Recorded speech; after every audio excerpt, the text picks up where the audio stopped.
Hello, family. My name is James Trice, and I'm the creator of a podcast called YANA, or You Are Not Alone. You Are Not Alone is a podcast for Black men. It is more than just a podcast. It's a lifeline and a brotherhood. We're here to create a supportive, judgment-free space where Black men can have real, open conversations about what truly matters to us, from family and relationships to community, sports, culture, politics, faith, sex, race, education, and the challenges of everyday life. We dive deep into it all. Whether you're looking for advice, motivation, prayer, or just the comfort of knowing you're not walking this journey alone. Yana is here for you. This is your space to connect, grow, and be heard, because none of us are meant to do life alone. Look for new episodes weekly wherever you get your podcasts.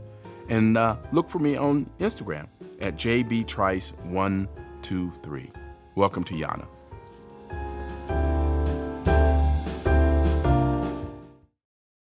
Grace and peace, everyone. James Trice again here with Yana. You Are Not Alone. Another episode of Yana, a space for Black men to come together and talk and be real, to be heard, to be listened to express ourselves concerning the issues that are important to us. Judgment-free, safe space where we could talk uncensored about what concerns us, what excites us, what motivates us, and all of that. So anyway, today's guest we have on this episode is Kenneth Scales, a young man who's just I've seen him grow up before my eyes, and he's just a fine young man, a great Black man, and I welcome him to the space. So Kenny, say introduce yourself, tell the audience what you want them to know about you, and let's get Absolutely. right into it. Yes. Thank you. Thank you so much, James, for providing this space. I'm Kenneth Scales. I'm a father. I'm an entrepreneur. I'm a community builder. I'm from originally Cali, York-a-Soda. Everybody was like, "What's Cali, York-a-Soda?" Born in California, raised in New York, and now I reside here. I call Minneapolis and Minnesota my home. I run a consulting business called Scales Ventures, where I help nonprofits and grassroots organizations realize their full fundraising potential. I'm also the CEO of the Bowtie Billionaire brand, a men's grooming company specializing in beard care products that specialize. Really, our mission is really deeper to helping men realize their full potential, inspiring and empowering the gentleman within. And of course, as a father of a 6-year-old going on 17, James, you got children, you got grandchildren, and That's right. nuances of parenting, and I'm passionate about community and building. So thank you for Wow. yes. Well, thank you for being a part of this and joining Yana today. Uh, so I want to know more about your company, right? What inspired you to start this company to help? You said it's about helping men maintain their beards and Yes, yeah, a men's grooming company. Talk a little bit about that and what inspired you to do it. absolutely. Because I was raised by Kim Brown, my mother. Early on in life, I remember going to church, and there's always something for the young ladies, like the debutante programs. And I remember talking to my mom, "Mom, why they don't have nothing for men? Like, what's up with that?" I think at the time I was like 18, 19 years old. And so she turned around and said, "Why don't you do something?" And so that lit a fire, in my heart. And so then in turn, okay, what can I do to start a young men's program just like this debutante program? So when I thought about these men's products, as I went back to school for business entrepreneurship, I was already making my own hair pomades. And then I was like, I know beards is a thing, and I was kind of growing my beard out. So it caused me to do a little more research on like what's out there, right? So as I did research, I didn't see nobody that looked like me in the advertisements. I didn't see. I'm like, it got me questioning, like, is this for me? Like, should I do this? And then that still voice in the back of my brain and my heart. But my mom said, "Why don't you do something?" So instead of send out emails and press releases. Well, why don't y'all have more black men in your advertisements? That sprung me into action and said, okay, how do I make these products? And then what would I do different, right? Like, how do I make my products inclusive, but also exclusive for black men, right? And so, like, how do I, help raise the confidence? Like, what did I need? And so that's what really inspired me to run this company, do this company. I started off with one product, and I remember in school we had to do like our full blown marketing, and then we went on break and came back, and then the teacher was like, "All right, so this is the point in time. Do you want to go solo or do you want to go with a group of folk?" And you get less points if you go with a group of folks, but you get more if you go solo. And I'm usually a person like, I want to go with the group so we get this done. But I'm like, no, this is a real passion. I'm gonna go. I'm gonna pull a Kobe Bryant from the free throw line from the middle of the court. So as I did that, and then I did my first presentation on the products and how I get the products out. Then you had half of the class want to jump on my project at that point in time. So, but it was a really Wow. amazing ride. And Start off with one product, just a beard oil. Like I remember my grandmother was telling me that castor oil was something that she used in her generation to help with growth, and then I had to figure out what can I do to cut the castor oil because castor oil has a strong smell and it's thick, and like how I'm gonna put it in the bottles. And so it did a lot of research.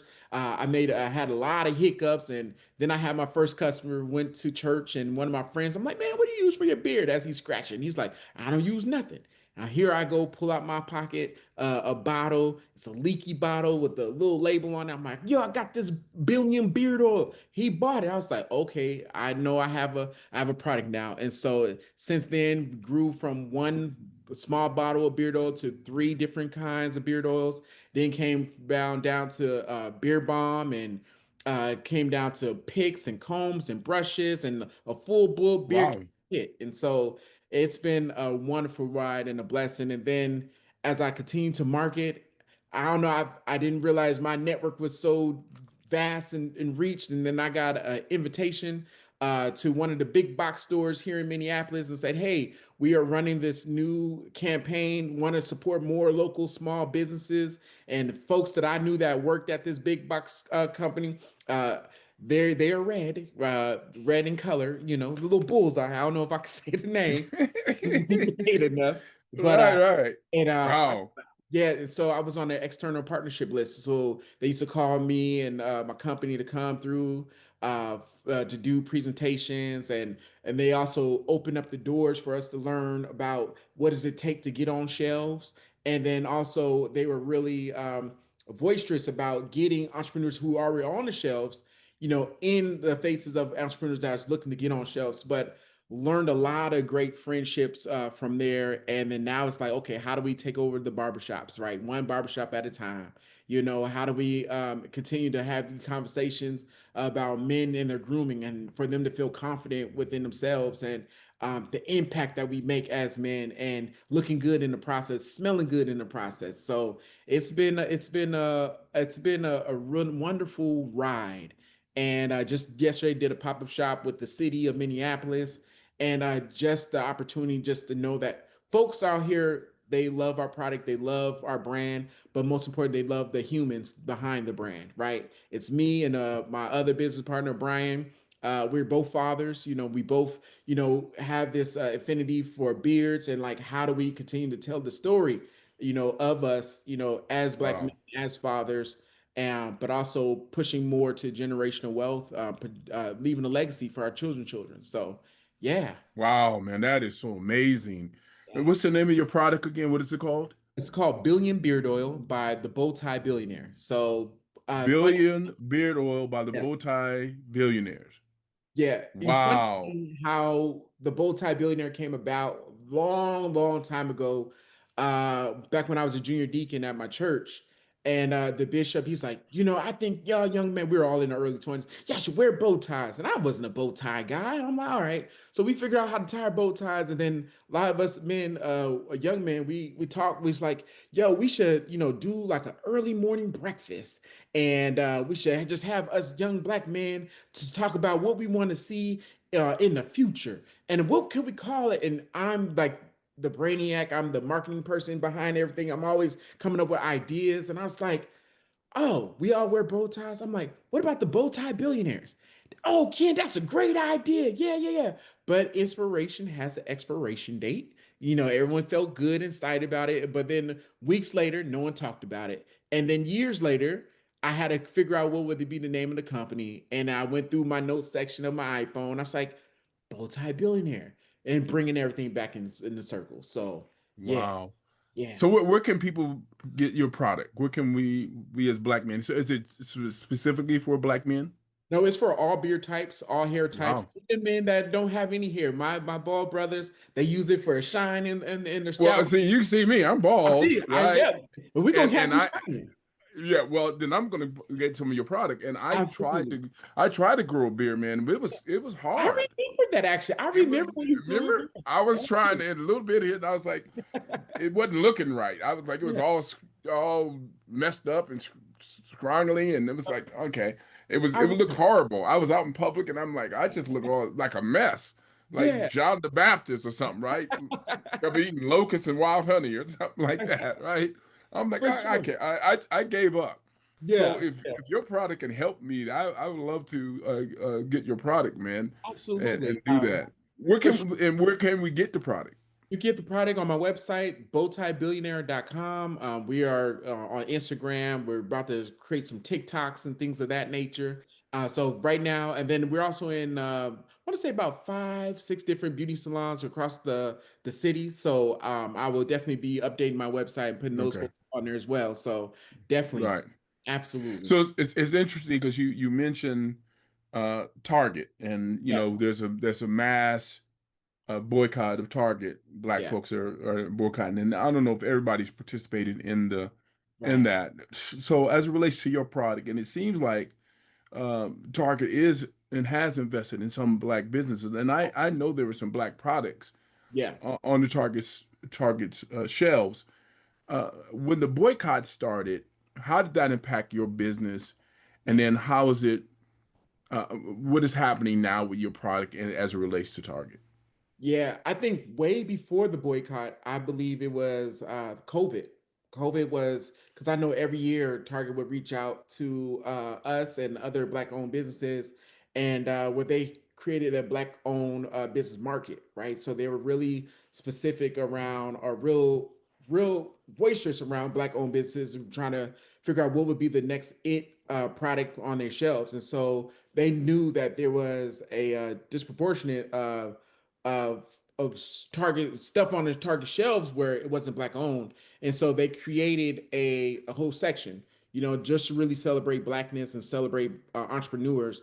But one thing I've learned about just with other brands that's been on the shelves, they said it's actually easy to get on Target shelves. As much as the things that you have to go through, right? The politics of it all, the hoops you have to go through. But they said the hardest thing is staying on the shelves, right? Because customers values change, customers grooming habits change, or their stuff has changed. The biggest thing I think when it comes to black owned businesses is that we don't have the framework, or the infrastructure rather, to be able to keep up with the demand.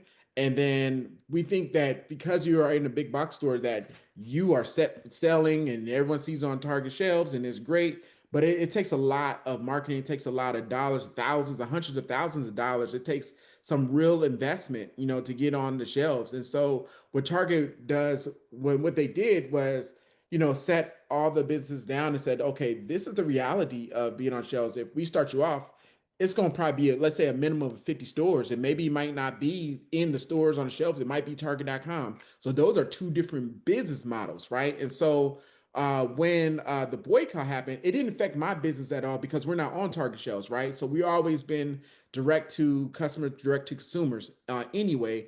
But for the businesses that are in Target, I know that there's been a huge demand on folks saying, okay, we may not support full Target, but let's go directly and continue to support those specific businesses that are in Target. And some of those businesses that are in Target, they are focusing more on their own personal marketing to get folks to come directly to their own individual sites rather than a third party like Target, like a partner. So um, I think it used to be a real big dream of ours to like be on the shelves of Target and things of that.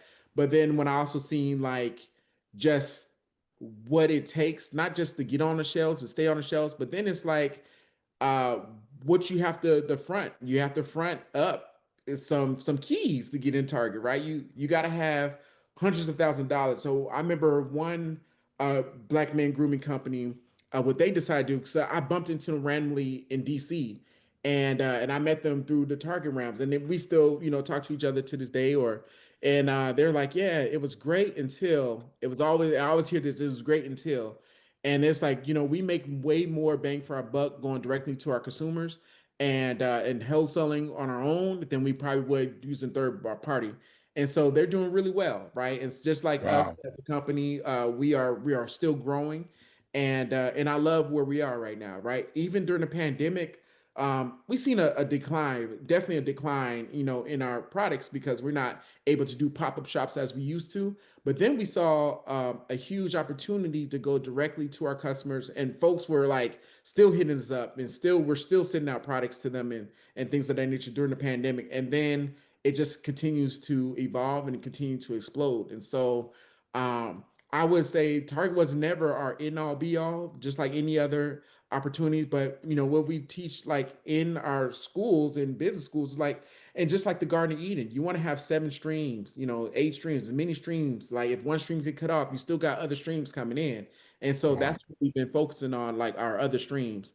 And if it comes down to it, like when we get to a place where we are able to fulfill, hundreds of millions of dollars of orders, then we will be ready, and we will be ready for that. And I think the biggest infrastructure thing that I always dreamed about, we always dreamed about in my company, was like, how do we become our own manufacturer? As we are manufacturing, hand making our own products, but how do we 10 times what we're doing, and like where we could provide jobs, having warehouse space, not just space, but owning the warehouse, and then creating our infrastructure where we're hiring folks, where we're not only just creating our products, but we're also our ecosystem creating other folks' products as well, so that we're able to fulfill these different orders. So those are the big ideas that I've definitely been thinking about, especially when we think about economic development that is currently happening right now in our city. And it's like, I'm tired of going down the street looking at this nice, beautiful building and wondering who owns that, but now wanting to be a part of the table of like, I want to be part of these ownership groups. And so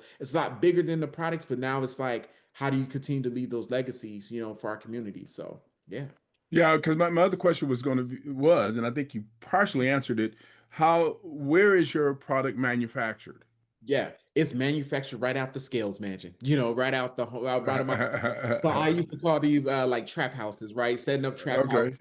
and having different spaces, clean different spaces to manufacture our products. And then we also, so that's like we do a few of our products out of our homes, but then we also have co-packers as well. So like folks that we know across the country that are do manufacturing, black owned manufacturers, so we package with them. So we'll give them like, this is what we're looking for. And especially the products that used to give us headaches, in creating, like our beer bomb. I'm like, okay, where can we figure out to get this beer bomb from that makes it like how we make it, and all we have to do is just get the base, and then we could create our own greens around that. So that's what we're currently doing right now.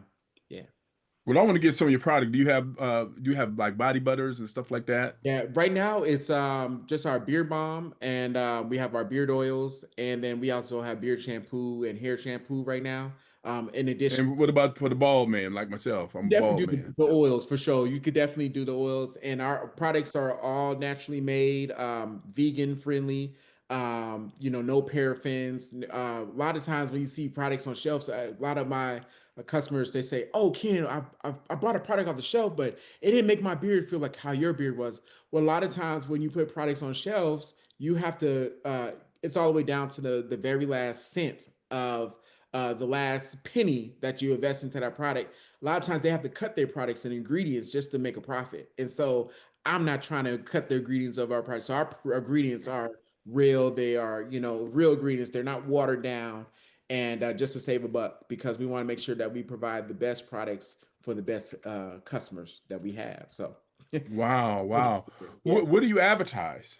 Yeah, so we advertise on social media right now. So again, we're about to launch a campaign of storytelling, and so social media, TikTok, Instagram, and then also we used to do paid publications. So we're looking at the cost effectiveness of our paid publications from the past and see what is it looking like nowadays. And then a lot of word of mouth right now from across the country, especially like doing dope podcasts like this, and then Yeah. we do Oh that. yeah, we're gonna get it out. Oh yeah, and then even magazines slips. So we did a Rolling Out magazine, and so met this gentleman at one of events here. He came up from Atlanta. His name's Tigner. I believe he's still at Rolling Out. Did a profile story on us. The next thing you know, we got folks from all over the country, like from down south. So we're looking at like how do we take over the block, then how do we take over the city, then the state, and then other places. So Then and the then we country and then the world. and in the world, right? And then we have Yes. dope barbers that hear about us, and then we wholesale to them, and so they resell our products outside of their barbershops. So we got places in Boston and New York City and Chicago. Wow, They brother. host That's our incredible. yeah, That's and then incredible. yes, thank you. And then just having also the space and opportunity, speaking to Black hair care professionals and say, yo, you can actually create your own product as well. And so how can we support you in creating your own product, right? And So so you're not intimidated by that. You willing to help others start their own thing. yeah, That's yeah, magnificent, brother. yeah, because I know at the end of the day, it's like they're not taking nothing out of me, like because there's still a whole industry that's telling you to shave it all off, right? And so this is $1 billion, industry, and there's enough for everybody. And I think when we come to like collaboration, like we think of in a scarcity mindset, like no, I'm just keep this for myself. But I'm like, there's a lot of stuff that I did not know coming out in business. There's a lot of stuff I'm still finding out, right? But the stuff that I didn't know then. I want to lay down the track for somebody else to say, like, you don't have to jump through those hoops. Like, why would you go to Amazon and buy your bottles? There's a space locally where you could buy a wholesale, or you could buy, globally from different places. Like, and I just get a kick out of like I like a little mad scientist over here, right? And I used to bust batteries open and put water on and see what happens with the acid, like as a kid. And but it's just the incredible opportunity to be able Mm. to create. And I know God created me to create. And so here I am creating something of all these different ingredients and putting them all together to make something great. So Wow, that's wonderful. How is it sustaining you? yeah. How does it pay the bills Yeah. in the Scales household? Yes, yes. Well, right now it's definitely helping me with my son, make sure that he has his basic needs of that nature. But that's not the bread and butter right now, but it is an opportunity that is continuing to grow, right? And so I'm always thinking like, okay, how do we pay ourselves first, right? And I think James, you taught us that way long time ago, like being on the airplane, put the mask on yourself first. Like, how do we get to the opportunity where we are able to pay ourselves first and then think about everybody else after that? And so right now, a lot of our income that's coming in is going right back out, to invest into product, and Yes. and it's getting bigger. So we definitely have some really big opportunities coming up, and I'm excited. Like we think that being in big box stores or something, but there's a whole leg of a play that's happening behind. I'm like, I didn't even think about that. There's jails, like there's like, they need products for their folks that are locked up, right? They need products for that. There's gyms that are like coming up and coming that don't even have the opportunity to provide products, right? And so that's definitely being in our white salons, like we know our white counterparts, like they always pushing products, like would you like this, that, and third. And so now I'm telling barbershops and beauty salons, like when y'all have your own product, you actually have something that you can stand by, right? And so you can increase the value and like creating value for other businesses. In turn, we are valuable, right? And so Wow. we're Wow. coming, yeah, Um, wow, this is incredible, brother. I'm glad. Rather, this is incredible. So let me ask, um, what is then? So here's the question. Um, black skin and white skin are different, yeah, we right? got, yeah, How do you have a product that fits both? Because most of the products that are on our shelves. are catered to white people. This should be Absolutely. clear, right? Yes. The society centers whiteness in everything, Yeah. in our, in medication, and you know, hygiene products, everything, right? And deodorant and all of the things that we need, the essentials in life. And when you go to a store, it's very seldom can you find something that fits black people because our skin is different. How have you created a product where it fits both white skin and black skin? Absolutely. When I think about the beard oils, right? And so I know I got a kitchen under this chin right here, which is really more coarse, right? I got to give it way more extra attention.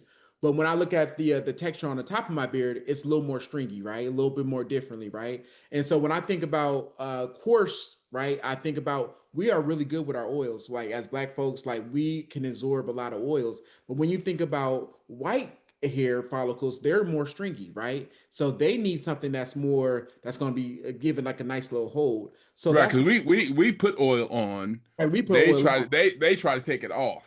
Exactly, right? And Right, so as I have the product with the oils, so it's definitely down to the key ingredients that's in the oils as well. And so mind you, like we don't cut our ingredients. And so that's why it still works, out for us and it also works out for them because they cut down the ingredients. That's where the big disconnect is, right, for us. Because when they cut the ingredients in half or do a percentage of it, that's where we lose out, hand over fist, all day, every day. And so when I think about my bombs, I feel like a lot of my white customers, they go towards a bomb because they want to make sure that their beard is all intact, right? And so when we use a bomb, generally it is a conditioner as well. It conditions the beard, it locks in that moisture, and then the oils also helps with it being right. shiny, smelling good throughout the day. And so with the white folks, like, and then when I look on like the beard oil product, like I look into their ingredients. I look at, okay, what is these long words that you have in the ingredients? And I'll dial it way back and I'm like,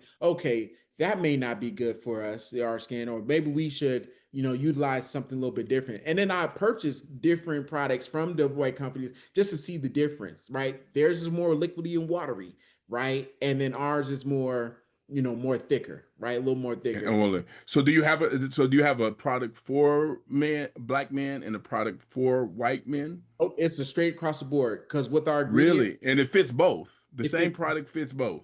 it fit both, right? So we Wow, man, have that's incredible. yeah, it's amazing. So like we have customers who are Indian, black, white, all different type of cultures, right? And so when they use the product, they have the same different experiences, but they automatically say like, man, I just appreciate that these are like really good ingredients because they could tell the difference, because Wow.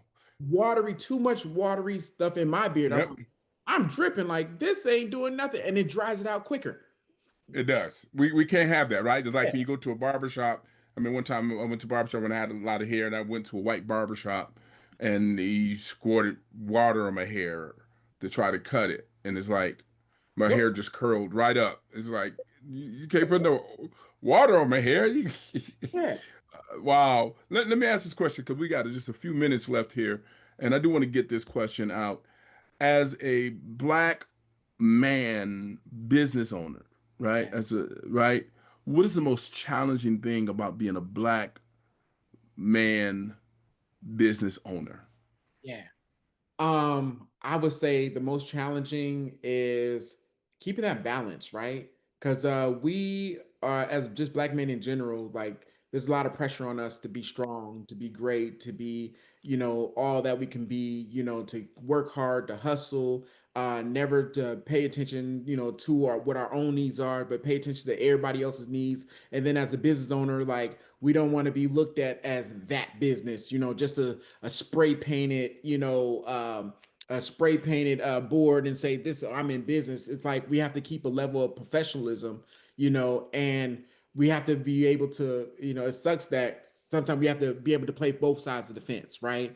And watering down our blackness, right? And I'm glad that I'm not in the space where I'm watering down my blackness. I am who I am. My products are who they are, right? And people buy who they buy it. I think the biggest challenge is trying to be something that we're not, and trying to be for everybody when we know that we have to be great within ourselves. And then standing on that, in with the caveat that you could lose money, you could lose sponsorships, you could lose all this other stuff. But what's for you is for you, right? And what the doors that God opens up for you is the doors that God opened up for you. But I think the biggest challenge is that. And then I also see too, I love that there is a lot of opportunities for our Black women entrepreneurs. Like when I look up, there's different spaces. There's a lot of different programming for them. There's a lot of different money that was out there circling around them. And I was like, oh yeah, this is great. But I'm like, darn, this is for my sisters, right? And they hold that. I'm like, okay, so there's no spaces out there for Black men in the same spaces that are for Black women. And our Black women, they deserve it wholeheartedly. And then I'm look Right. like, who creates the spaces for us men, right? It just as Right. Black men, but us as entrepreneurs as well. Entrepreneurship, they looked at as it could go both ways. It could go for men and women, right? But when it comes for specifically for Black men, for these spaces, for even this space that you're creating today, there's not a lot of us creating a space, right? And like, how do we continue to create these spaces? And that's why, even with my products and my business, like having the opportunity to create this space, even for our kids, like to know that there's more, to business than, just being a barber or just, or being a beauty care professional, but there's so much wide range where you could be, the person that has the warehouse for these Black beauty care professionals. So I think the biggest challenge, me personally, is trying to find my space, knowing what my lane is, and then how do I communicate my story so I could get that story out to the masses, right? And knowing that this is my lane, and continue to support everybody, but also figuring out ways that I can support myself in my business as well. So, yeah. Wow, that's beautiful. That's beautiful. Well, we got just like 2 or 3 minutes left, man. But I do Oh, want to. I want to. I know, right? It goes quick, man. This is yeah. interesting. I know I gotta maybe extend more of the time. Let me ask you two last questions. I know we got 2 minutes left. Two questions that I'd love you to answer is one, what would you say as we end to Black men who are listening and Black people who are listening? Because I'm assuming the women are going to be listening as well, even though this is the space for Black men. We invite women to listen to what we have to say, right? What would you say to people who are listening right now? What final words would you say to them? One, and then the last question is, what quote, what favorite book, favorite song, whatever inspires you, Yeah. who motivates you. So those two questions. We'll end with that. For Black men, I would say don't ask for permission, right? A lot of times we as Black men, I know we're not monolithic, we are all different, but also knowing never to ask for permission, just step up and like continue to push your narrative forward, your story. Tell your story. I think that's the biggest thing with us Black men. We don't open up, we don't talk. Well, people perceive that we don't open up and talk, but we have a lot of thoughts.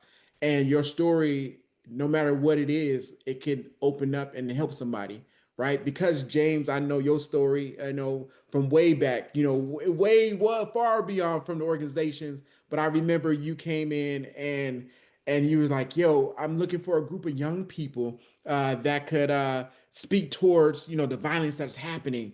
And as I was overseeing a group of young people, I'm like, that opened up the door of like us young people as Black men to tell our story. But tell your story, right? And I wish my dad told his story more, that I used to write down his story so I could share it to his grandchildren. But tell your story. And then the second part of the question, what inspired me, what quote?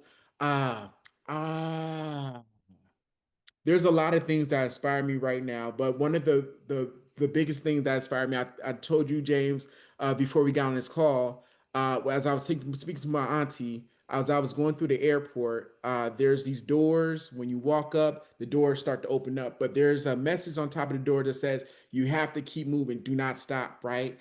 And the doors don't open up until you get close to it. And so it looks like the door is not going to open, but you have to keep your same pace, but just have the faith that the door is going to open up. And as the doors continue to open up, you can continue to go from point A to the where you need to be at into baggage claim. And so that's what inspires me right now. Because when I feel like I'm going close to a wall, I know that if I keep going, the wall is going to open up.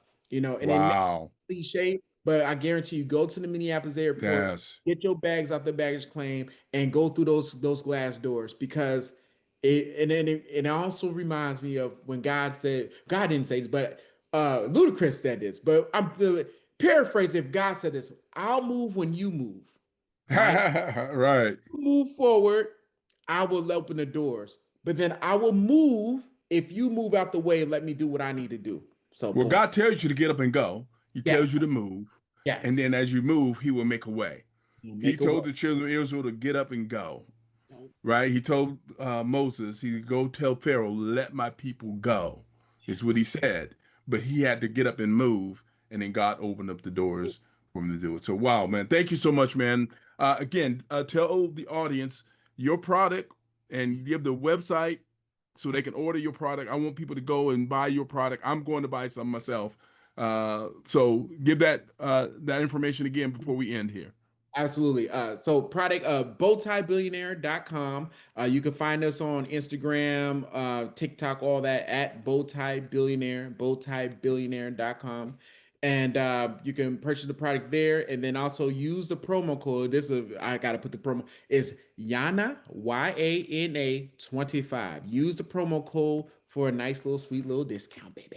Gotta put Yes. yes. Yes. Thank you, man. Thank you so Absolutely. much. Yeah. Appreciate that.